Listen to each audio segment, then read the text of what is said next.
भगवान श्याम सुंदर ने कहा, गोपियों पहले तुम नग्न अवस्था में बाहर निकल के आओ, दोनों हाथ जोड़ करके सूर्य भगवान को प्रणाम करो। गोपियां कहने लगी, जब जगत के पति आप ही हैं तो तुमसे क्या शर्म है। सभी गोपियां नग्न अवस्था में बाहर आती हैं, हाथ जोड़ करके सूर्य भगवान को प्रणाम करती हैं। भगवान ने कहा, गोपियों स्त्रियों को कभी भी नग्न होकर के जल में स्नान नहीं करना चाहिए। क्यों? क्योंकि जल में वरुण भगवान का वास होता है, वरुण देवता का अपमान होता है। भगवान की हर कथा में कोई न कोई रहस्य छुपा हुआ है।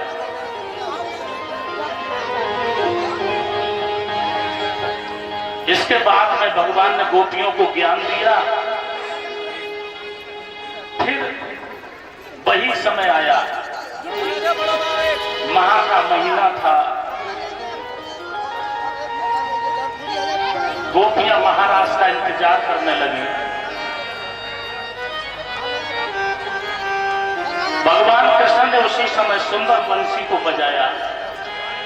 बंसी की मधुर तान को सुनकर के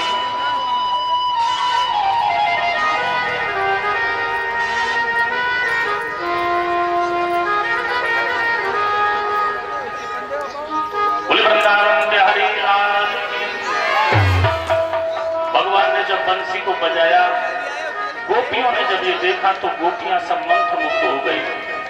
माह का महीना था। जब भगवान ने बंसी सुनाई, गोपियों के कान में जब मुरली की ध्वनि जाती है तो गोपियां मंत्रमुग्ध हो गई। लिखा है, जो गोपी अपने आंखों में काजल लगा रही थी, उसने एक आंख में तो लगा लिया और जैसे ही दूसरे में लगाने जा रही थी, उसी समय भगवान ने जब बंसी बजाई तो एक आंख में लगा लिया और ऐसे ही दौड़ लगा दी। शारदी पूर्णिमा थी, तिथि पूर्णिमा थी, माह का महीना था। गोपियां यमुना के किनारे पहुंच गई। भगवान ने बंसी को बजाना बंद कर दिया। बाजी है बोरानी बाजी, देख देखो द्वार धाई, बाजी अकुलानी सोने बंसी, बंसी धरती, बाजी ना धरत धीर, बाजी के ऊंची है तीर, बाजी ने विसार गई।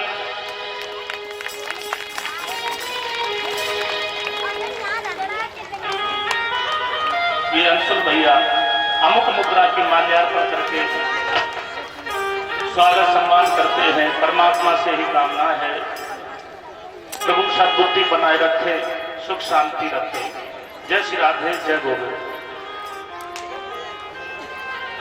बाजी ने विसार गई शुद्ध बुद्धि घर की, बाजी कहे बाजी बाजी, बाजी कहे कहाँ बाजी, बाजी कहे बंसी बाजी सांवरे सुंदर की। गोपियां भागने लगी, दौड़ लगाने लगी, कहने लगी, श्याम सुंदर ने बंसी बजाई है। अब जैसे ही बंसी की ध्वनि को सुना है, सभी गोपियां यमुना के किनारे आ गई। भगवान श्याम सुंदर ने बंसी बजाना बंद किया। जो गोपी दोहन कर रही थी, जो गाय दूह रही थी, उसने गाय को छोड़ दिया, दौड़ लगा दी। जो गोपी झुमके पहन रही थी, एक झुमका तो कान में लटका लिया तो दूसरा लटकाने जा रही थी। अब पहनना चाहिए कान में और पहन लिया नाक में। पहुंच गई गोपी यमुना के किनारे। गोपियां सब बंसी की ध्वनि में मतवाली हो गई। जैसे ही श्याम सुंदर ने बंसी की ध्वनि को बंद किया तो उसी समय भगवान कहने लगे, गोपियों तुम बड़ी पागल हो, मूर्ख हो तुम। भगवान की जब बातों को सुना तो गोपियां कहने लगी, प्रभु मैं मूर्ख कैसे हूं। भगवान श्री कृष्ण कहने लगे, गोपियों तुम इतनी बावली हो, तुम अपने पति को छोड़ करके हमारे पास में क्यों आई हो। रात्रि का समय है, तुम्हें अपने पतियों की आज्ञा का पालन करना चाहिए था। गोपियों ने जब सुना तो गोपियां कहने लगी, प्रभु प्रश्न तुमने किया है तो उत्तर भी तुम ही दोगे। गोपियां कहने लगी एक नवविवाहित दुल्हन है जिसकी नई शादी होकर के आती है, राम राम, और जब शादी होकर के आती है उसके बाद में चौथी चलती है दसई, उसके बाद में फिर गौना होता है। नई दुल्हन अपने पति से ये कहती है बताओ अगर तुम कुछ काम नहीं करोगे तो अपनी ये गृहस्थी कैसे चलेगी।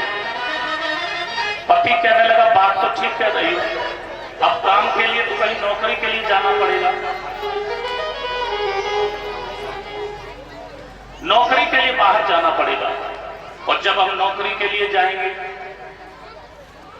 तो नौकरी घर बैठे तो मिलती नहीं है।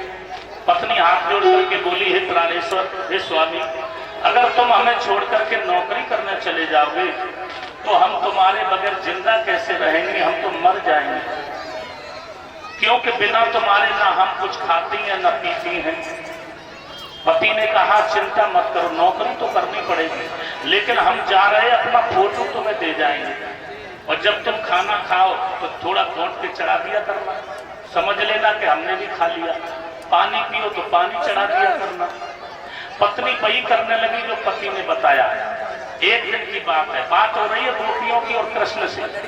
गोपियां कहने लगी एक दिन की बात है, वो असली पति परदेश से बाहर वापस लौट करके आया, वो कुंडी खटखटाने लगा और नकली फोटो की दुल्हन जो पत्नी है वो पूजा कर रही थी। प्रभु ये बताओ जब असली पति आ गया तो उसके लिए दरवाजा खोले या नकली फोटो पे ही घोट घोट के चढ़ाती रही। भगवान श्री कृष्ण कहने लगे गोपियों जब असली पति आ गया है तो फिर नकली पति की कोई आवश्यकता नहीं है, उसके लिए दरवाजा खोलना चाहिए।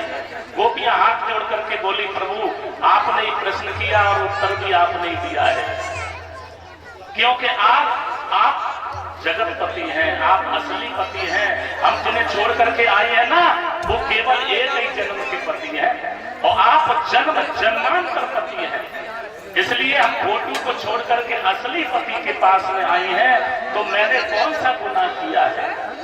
भगवान कृष्ण कहने लगे गोपियों मैं तुम्हारी बात से बहुत प्रसन्न हूं। अब इसके बाद में भगवान ने महाराज की लीला की। देव ऋषि नारद जी कैलाश पर्वत पर पहुंचे, नारायण नारायण नारायण। पार्वती माँ से कहा मैया भगवान श्री कृष्ण यमुना के किनारे महाराज की लीला रचाने जा रहे हैं। पार्वती जी ने जब सुना तो देव ऋषि तो कह के चले गए। अब इतने में पार्वती जी 16 श्रृंगार सजाने लगी, 16 श्रृंगार करने लगी। इतने में भोले बाबा आ गए।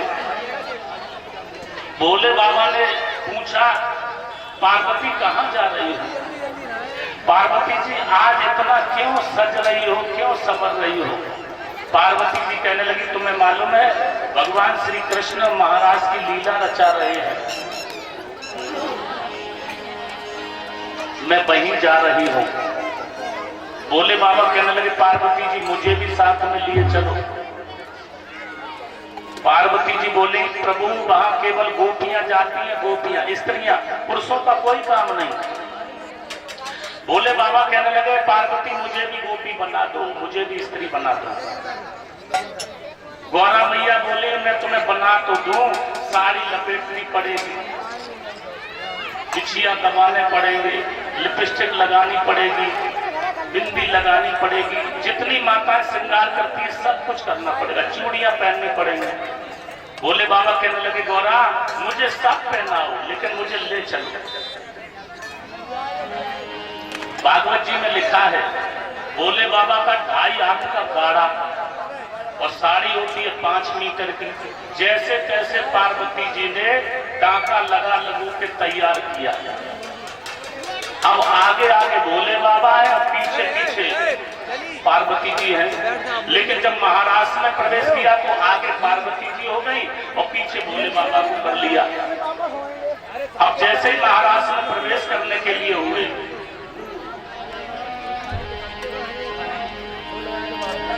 एक दिन वो भोले भंडारी, एक दिन वो भोले भंडारी बन करके ब्रज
यमुना के हारी ना माने त्रिपुरारी वृंदावन आ गए हैं, वृंदावन आ गए हैं, वृंदावन आ गए हैं।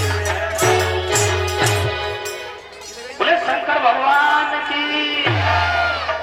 बोले बाबा आज गोपी बन गई। आगे आगे गौरा है, पीछे पीछे भोले बाबा है। जैसे ही महाराज की लीला में प्रवेश किया यमुना के किनारे, तो भगवान श्री कृष्ण कहने लगे इस महाराज की लीला में हम जब जाने देंगे पहले मुंह दिखरोनी होगी। मुंह दिखरोनी, जब कोई बहू आती है ना शादी होके आए, अब फिर हमारी माताएं जाती है मुंह दिखरोनी करने के लिए। वैसे एक बात तो है, नारी न मोह है नारी के रूपा। स्त्री कितनी भी सुंदर क्यों ना हो, लेकिन स्त्री स्त्री की प्रशंसा नहीं करती। मालिक कोई है? बहू कितनी भी सुंदर हो, और जब माता जी देखने जाएंगी, पहले पूछो बहू कैसी लगी, तो मालूम क्या कहती है? बहू तो ठीक है, चेहरा भी गोल मटोल है, लेकिन नीचे वाला होठ है ना, होठ लटकत है, कोई ना कोई कमी जरूर निकाल देंगे। भगवान श्याम सुंदर कहने लगे जब तक हम मुंह दिखरोनी नहीं करेंगे किसी को महाराज में आने नहीं देंगे। पार्वती जी को तो पहचान लिया। पार्वती जी से कहा और ये बताओ इस समय भोले बाबा कैसे हैं? पार्वती जी बोली सब ठीक है। भगवान कन्हैया बोले ये तुम्हारे पीछे जो चली गई। अरे जय हेलो, बोले शंकर भगवान की। भगवान कन्हैया कहने लगे तुम्हारे पीछे ये जो लंबी लंबी है ना, ये कौन है? पार्वती जी कहने लगी ये हमारी सहेली है, सहेली। भगवान कृष्ण कहने लगे सहेली से जरूर मिला, कि जाने फिर मिली न मिली।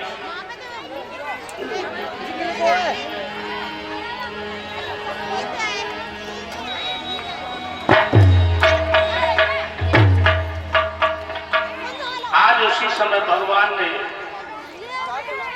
महाराज की लीला में भूत भावन भोलेश्वर नाथ की मुंह दिखरोने की बात की। मुंह दिखरोने का समय है। प्रत्येक गोपी को भगवान श्री कृष्ण देख रहे हैं, मुख देख लेते हैं, अंदर प्रवेश कर देते हैं। भोले बाबा चक्कर में पड़ गए, आज मेरा भेद जरूर खुल जाएगा, लेकिन चलो जहां तक बचेगा मैं बचाने की कोशिश करूंगा। पीछे रखवा, पीछे व्यास जी कहते हैं महाराज की लीला को लिखते लिखते व्यास ने भी अपनी कलम को बंद कर दिया था। ऐसी सुंदर कथा थी व्यास महाराज की।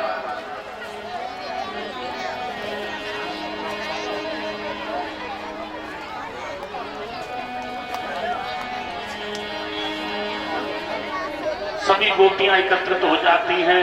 भगवान उसी समय बंसी को बजाना बंद करते हैं तो गोपियां तड़पने लगती हैं। जितनी गोपियां हैं उतने भगवान श्री कृष्ण प्रकट हो गए। लेकिन फिर ये देखा तो गोपियां एकदम से भगवान श्याम सुंदर वहां से अदृश्य हो गए। गोपियां बिलखने लगी।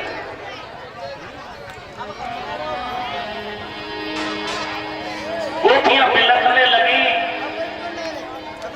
मेरे प्राण प्रीतम तुम हमें छोड़ करके कहां चले गए। गोपियां बावली हो गई, वैसे ही बावली हो गई जैसे सीता की याद में मर्यादा पुरुषोत्तम श्री राम पशु और पक्षियों से पेड़ पौधों से पूछ रहे थे। इधर जैसे ही भोले बाबा की मुंह दिखरोनी का समय आया, भोले बाबा सकुचाने लगे। ये लहर